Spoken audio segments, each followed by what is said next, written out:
సిద్దిపేట జిల్లా హుస్నాబాద్ నియోజకవర్గంలోని గౌరవెల్లి ప్రాజెక్టు నిర్మాణ పనుల విషయంలో ఇంకా చిక్కుముడులు వేడటం లేదు.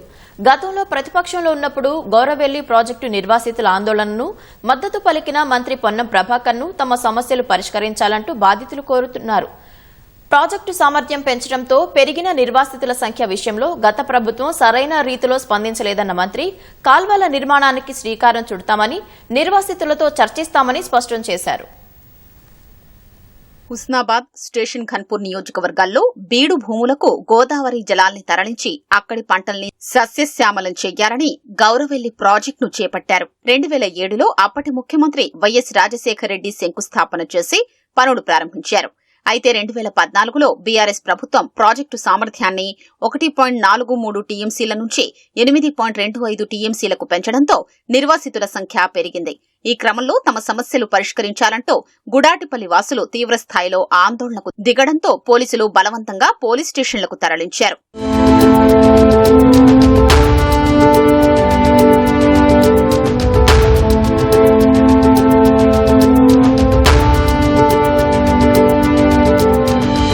తాజాగా బీసీ సంక్షేమ శాఖ మంత్రి పొన్నం ప్రభాకర్ కాల్వల నిర్మాణానికి 437 కోట్ల నిధులు మంజూరు చేయించడమే కాకుండా పరిపాలనాపరమైన అనుమతులు జారీ చేయించారు. దీంతో స్థానికులు ఒకవైపు ఆనందాన్ని వ్యక్తం చేస్తూనే మరోవైపు ఈ ప్రభుత్వమైనా తమ సమస్యలపై ప్రత్యేక దృష్టి సారించాలని కోరుతున్నారు. మేము అనేక సమస్యల మీద పోరాడినాము. గత ప్రభుత్వం మీద కూడా చాలాసార్లు కొట్లాడి మా సమస్యలు కూడా ముందు ఉంచినాము. గత ప్రభుత్వం వాళ్ళు కూడా ఏం పట్టించుకోలే, పోలీసులు కేసులు అయినాయి. అలాగే మాకు ఇప్పుడు సంబంధించిన మాకు వచ్చే డబ్బులు ఇంకా 45 ఎకరాల ల్యాండ్కు భూమికి డబ్బులు వచ్చేటివి ఉన్నాయి. మాకు ఇందిరమ్మ ఇండ్ల కింద మాకు అప్పుడు గత ప్రభుత్వం డబుల్ బెడ్రూమ్ కిందకి ఇంటింటికి 5 lakhs ఇస్తామని చెప్పిండు. ఆ మంత్రి ఇవ్వలేదు. ఇప్పుడు కూడా ఈ మంత్రి గారు ఇస్తామని చెప్పిండు.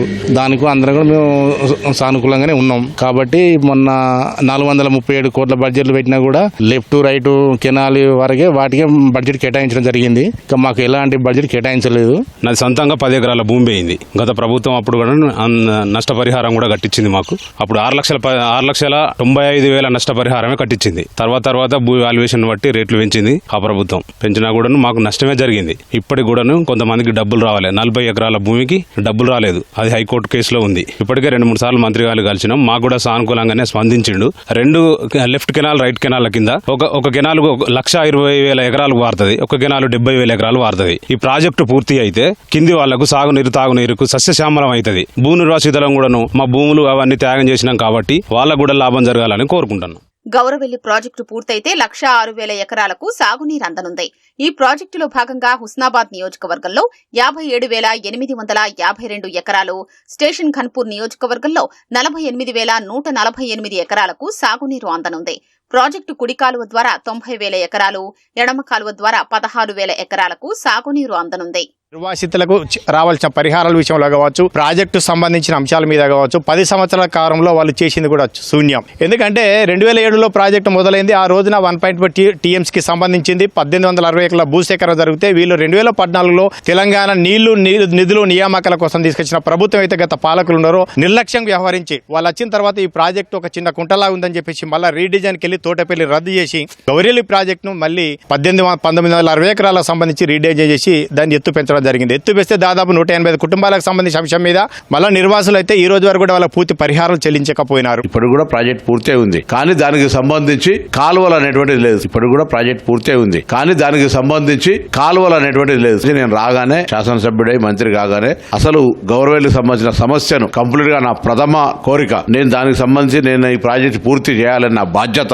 అనుకుని దాని ఫైల్ మొత్తం స్టడీ చేసి దానికి సంబంధించి కాలువల యొక్క ఇప్పటికే మార్కింగ్ అంతా కూడా ఐడెంటిఫికేషన్, రెవెన్యూ తోటి సర్వే, ఇరిగేషన్ వాళ్ళతో సర్వే అంతా చేయించడం జరిగింది. సో దానికి సంబంధించి నిధులు కావాలి కాబట్టి ల్యాండ్ అక్విజిషన్, కాలువల నిర్మాణానికి ప్రభుత్వంతో మాట్లాడి 431 కోట్లు గౌరవ ముఖ్యమంత్రి గారు ఆనాడు పిసిసి ప్రెసిడెంట్ గా తీసుకుపోయినాం. ఆ ప్రాజెక్ట్ చూపెట్టాం. సో వారు కూడా సానుకూలంగా ఇరిగేషన్ మంత్రి ఉత్తమ్ రెడ్డి గారు, ఆర్థిక మంత్రి ఉప ముఖ్యమంత్రి బట్టి విక్రమార్క గారు వాళ్ళందరి సహకారంతో ఈ ప్రాజెక్టు నిధులు తెచ్చుకున్నాం. ఇది 2007లో మేమే ప్రారంభించడం, 2024లో నిధులు తీసుకొచ్చి మేమే పూర్తి చేస్తాం.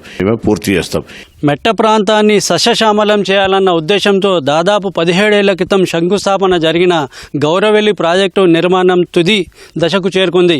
ఇప్పటికే ప్రాజెక్టు నిర్మాణం పూర్తి కాగా కాల్వల కోసం ఇప్పటికీ నిధులు కేటాయించలేదు. అయితే కొత్తగా ఏర్పడిన ప్రభుత్వం 431 కోట్లు కేటాయించడంతో మంత్రి ఆ కాల్వల నిర్మాణానికి ప్రయత్నాలు ముమ్మరం చేశారు.